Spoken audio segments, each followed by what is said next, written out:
when you think about what you want leading your football team, you have a guy who turned down a multi-million-dollar offer from Tennessee to come back. He is among the most has some of the most yards. He had a 4,000-yard season a year ago.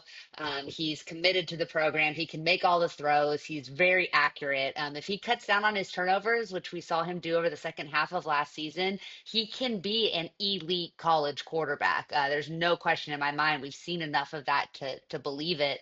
I just think that he has a little bit of growth to do. And he went through his first ever spring ball as the starter this past year. He dealt with injuries the year before. So I think he's progressing at a really appropriate rate. And there's no reason for TCU fans to not be excited and to believe that they have a top one, two, or three quarterback in the Big 12 this year. And that really is saying something. This conference is loaded at that position.